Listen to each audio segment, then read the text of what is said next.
오늘 또 그대의 최고의 날입니다. 임은미 선교사 묵상입니다. 2021년 2월 12일 금요일 최고의 날. 어떤 일을 들을 때 어떤 들음이 주님을 기쁘게 하는 것일까? 느헤미야 1장. 어제 한국에 잘 도착했다. 시차 적응을 잘하기 위하여 비행기에서 오면서 덜 잤고 오늘은 새벽 4시에 알람을 맞춰두어서 새벽 4시에 깼다. 케냐에 있을 때는 한국 새벽 시간 맞추느라 묵상을 잠자기 전 10시까지 마치고 10시면 한국 새벽 4시이니까 묵상을 올리고 그리고 밤 12시가량 잠을 자곤 했다. 이제는 한국이니까 그렇게 할 필요가 없고 이렇게 새벽 4시에 일어나면 된다. 그런데 어려운 점이 이럴 때 하나 있나니 바로 음성 녹음인 것이다. 새벽엔 목소리가 깨지 않아서리 낭낭한 목소리 녹음이 되지 않는다. 오늘 이따가 녹음할 즈음면 목소리가 완전히 깨어있으면 좋으련만 흐흐흐. 어제는 두바이에서 묵상 녹음을 했는데 공항 라운지인지라 조용한 곳을 찾기가 너무 힘이 들어서 주님께 주님 녹음할 어디 조용한 곳 좀 찾게 해주세요 기도했더니 기도 마치자마자 저기 기도방이라고 쓰여있는 곳이 눈에 띄었다. 두바이가 무슬람 나라인지라 공항에도 기도실이 있었던 것이다. 들어가서리 예수의 피로 선포하고 조용하니 녹음을 다 잘하고 그리고 그곳에 들어오는 모든 분들이 다 예수님 믿게 해달라고 기도 통성으로 하고 기도 벽마다 손을 얹고 예수의 피 선포기도 빵빵하게 하고 기도실 안에 결신문 붙어있는 마스크를 6개인가 두고 나왔다. 누가 와서 보더라도 보겠죠? 그리고 마스크 쓰면서 읽게 될 결신문. 자, 돌아온 한국에서의 첫날 묵상. 느헤미야 1장 4절. 내가 이 말을 듣고 앉아서 울고 수일 동안 슬퍼하며 하늘의 하나님 앞에 금식하며 기도하여 When I heard these things, I sat down and wept.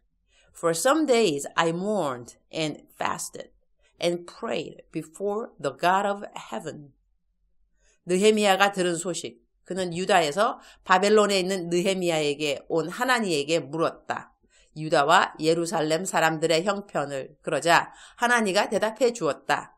예루살렘에 있는 백성들이 거기에서 큰 환난을 당하고 능욕을 받으며 예루살렘 성은 허물어지고 성문들은 불탔다고 말이다. 그러자 느헤미야는 이 말을 듣고 앉아서 울고 수일 동안 슬퍼하며 하늘의 하나님 앞에 금식하며 기도하기 시작한 것이다. 오늘 묵상 말씀에 듣고 라고 하는 이 말씀이 마음에 와 닿는다. 우리들은 많은 것을 듣는다. 좋은 소식도, 나쁜 소식도, 슬픈 소식도, 안타까운 소식도, 화가 나는 소식도. 어떠한 것을 듣고 난 다음 나의 반응이 어떠한가에 대한 생각을 해보게 된다. 두바이에 도착했을 쯤인가 중보 기도방에 올라온 어느 기도 제목이 마음을 참 짠하게 했다. 남편이 암 환자인데 항암 치료 받으면서 너무 힘든지 이제는 남편을 가게 해주어야 할 것 같다는 그런 글이었다. 그동안 잘 참아준 남편인데 너무 힘들어해서 자신도 어떻게 기도해야 할지 모르겠다는. 그분 개인톡으로 들어가서 남편을 위해 기도하겠다는 말을 남겼는데 그분과의 개인톡 이전에 주고받은 글을 보니 이런 글이 있었다. 4월에 제 남편이 폐암, 사기, 판정을 받아 뇌로 전이된 암을 방사선 치료 10회하고 2주 뒤인 어제 항암 치료 받기로 했었는데 지난 2주간 상태가 급격히 나빠져 폐암이 더 빠른 속도로 자랐고 혈전도 생겨 병원에 지난주일 저녁 다시 입원했어요. 그리고 몸 상태가 나빠져 하기로 했던 항암 주사를 다 할 수가 없다고. 면역 치료도 할 수 없고 원한다면 항암 치료 반절의 약만 줄 수 있는데 이것도 몸 상태를 더 악화시킬 수 있다고 그러니 맞을 건지 안 맞을 건지 선택하라고 합니다. 그때 내가 그 글을 받고 난 다음 댓글을 보았는데 내 댓글은 네, 힘든 상황이군요. 남편께 힘과 용기와 소망이 함께 하기를. 어제 내가 보낸 댓글을 내가 다시 읽으며 그 상황에서 이러한 나의 댓글이 그분에게 위로가 되었을까? 그런 생각을 했다. 참으로 절박한 상황들에 대한 들음에 대하여 나의 반응은 어떠한가 하는 생각을 해본다. 어떤 분은 내게 급히 여겨주는 당신의 문자를 보냈는데 내가 금방 답을 안 해서 섭섭한 분도 있으셨는데 내가 하는 사역이 사실 중보 기도 사역은 아니다. 그래서 아주 절박한 기도 부탁을 받으면 나는 얼른 중보 기도방에 초대를 해도 되겠냐고 물어보고 중보 기도방에 초대를 해드린다. 그 방에는 772명의 기도부대 회원들이 있으시고 기도 제목을 받으면 마치 자기 일처럼 막바로 기도를 해주신다. 정말 고맙고 대단한 분들이 아닐 수 없다. 자기 일도 아니고 남의 일인데 어쩌면 그렇게 자기 일처럼 막바로 기도를 해주시는지. 기도를 부탁하는 분들의 마음은 하나같이 절박하고 힘들어서 기도를 부탁하는 것이 당연한 일인데 그 기도 제목을 듣고 나의 반응에 대한 생각을 오늘 내 본문 말씀을 읽으면서 해본다. 나는 평상시 해야 하는 일들을 다 하면서 기도 부탁을 받는다. 그리고 기도 부탁을 받으면 일단 짧아도 그 자리에서 기도를 한다. 그러나 기도 부탁하는 사람의 기대처럼 그렇게 길게도 간절하게도 내 기도는 이어지지 않을 수 있다. 나는 내가 그날 해야 하는 일들을 계속해서 해나가고 있기 때문인 것이다. 오늘 느헤미야의 듣고 반응하는 그 모습에 나를 비춰 생각해 본다. 나라의 힘듦 앞에서 백성들의 범죄함 앞에서 마치 자기 스스로의 잘못으로 나라가 잘못된 것처럼 울고 슬퍼하며 금식하며 기도로 나오는 느헤미야.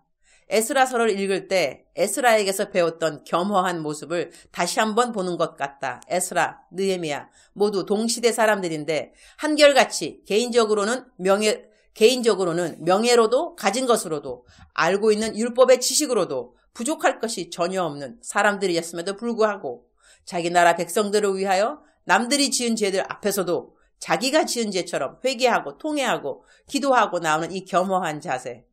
역시 리더들은 이러한 사람들이구나 하는 것을 깨닫게 된다. 주님, 오늘 또 최고의 날입니다. 어제 카톡방에 올라온 이제는 남편을 보내주어야 할 것 같아요 라는 그 말이 계속 마음에 아련합니다. 오늘 새벽에 일어나 그 아내분에게 남편이 오늘은 어떠냐고 물어보았더니 답이 왔네요. 남편이 어제 오후 1시 반에 하나님 품에 편안하게 안겼어요. 너무 편안하게 잠자는 모습으로 마지막 숨을 쉴 때는 남겨진 아이들 셋 때문에 너무 슬픈 표정으로 눈물 한 방울 흘렸는데 바로 너무 편안한 표정으로 바뀐 모습이 하나님 만났구나 했어요. 기도해 주셔서 너무 감사드립니다. 모든 과정이 온전히 주님이 인도하신 것을 알 것 같아 더 울 수가 없고 웃으며 보내주었습니다. 아직 아이들도 어린 것 같은데 남편을 먼저 하늘로 보낸 아내의 마음이 어떨까 싶다. 그래도 믿음이 있는 분이니 이렇게 의연하게 남편을 보낸 마음을 감사로 고백하지만 그 마음을 누가 다 위로할 수 있으랴. 주님이 이 가정을 지키시고 보호하시고 아이들의 매일을 책임져 주시며 함께하여 주시기를 기도드린다. 어제 같은 일과 비슷한 일들로 내가 듣게 되는 너무나 많은 사연들 앞에서 나는 그 들음에 어떻게 반응해야 하는지에 대하여 주님 앞에 나아온다. 모든 사람들의 급박한 일들이 나의 급박한 일은 아니지만 많은 사람들의 죄악 역시 내가 저지르고 있는 죄악들과는 전혀 무관할 정도의 일들도 많이 있지만 느헤미야도 에스라도 자기 자신들의 일이 아닌 일들 앞에서 여호와 하나님 앞에 어찌 나와야 할 바를 아는 리더들이었으니 나도 주님 보시기에 어떠한 들음이 올바른 들음이요 반응인지 주님 마음에 합한 들음과 반응이 있게 해 주십사 기도를 드린다. 주님, 오늘은 한국에 왔다고 또 코로나 테스트를 받으러 잠시 나갔다 와야 합니다. 그리고 난 다음 2주 자가격리 시간을 가져야 하는데 언제 어디서 무엇을 하든지 간에 코람데오 여호와 하나님 앞에서 올바른 삶을 살도록 도와주옵소서. 주님 사랑합니다. 주님 감사합니다. 오늘 또 우리 주님 저를 보시면서 하루 종일 기쁘시면 참 좋겠습니다. 사랑하는 그대여, 사랑하는 그대여 대답하고 계시죠? 출석 부르고 있습니다. 사랑하는 그대여, 한국에 들어왔습니다. 그래서 제 목소리가 새벽에 그대를 깨우는 목소리인데 낭낭한가 모르겠습니다. 사랑하는 그대여, 사랑하는 그대여. 오늘 제 묵상 말씀은 중보기도의 중요성이라고 하겠습니다. 남들을 위해서 기도하는 것이 사실 쉽지 않습니다. 그들의 마음하고 똑같다는 것은 더더욱 어렵고요. 그럼에도 불구하고 에스라 또 느헤미야 하나님이 아끼시던 훌륭한 리더들을 보게 되면 그들은 남의 일들을 자기 일들처럼 여기면서 기도할 줄 아는 사람들이었습니다. 남의 일도 남의 일들이겠지만 특별히 우리가 사랑하는 우리 나라와 민족, 우리나라가 어떻게 될 것인지, 이 세계가 어떻게 될 것인지, 하나님의 섭리 가운데 움직여주고 있는 하나님의 타이밍, 이 모든 것들. 우리가 기도를 이야기할 때 성경 말씀은 깨어있으라 하는 그 말씀이 나올 때마다 기도가 함께 나옵니다. 깨어있으라 하는 그 뜻은 다시 말하면 기도하고 있으라 그 말과 동일한 명령이 되겠습니다. 기도하고 있으라, 깨어있으라, 기도하고 있으라, 깨어있으라. 우리가 남들을 위해 기도할 때도 우리가 기도하는 시간이니까 깨어있는 시간이겠죠. 그래서 나만을 위한 기도가 아니라 남들을 위한 기도도 함께 드릴 수 있는 시간들이 특권이라고 하겠습니다. 하나님이 보시기에 기쁜 시간, 남들을 위해서 기도해주는 시간이니 오늘 또 사랑하는 그대여, 억만 번 더 들어도 기분이 좋은 말, 사랑하는 그대여. 오늘 그대를 위한 기도도 중요하겠지만 하나님 또한 들으시겠지만 남들을 위한 기도의 시간도 하나님 앞에 올려드리는 귀한 시간들 되기를 축복합니다. 사랑하는 그대여, 오늘 또 아자, 그대는 할 수 있다 없다, 할 수 있다. 사랑하는 그대의 오늘 하루 종일을 주님 앞에 올려드립니다. 사랑하는 그대여, 사랑합니다. 사랑하는 그대여, 축복합니다. 오늘 또 그대의 최고의 날입니다.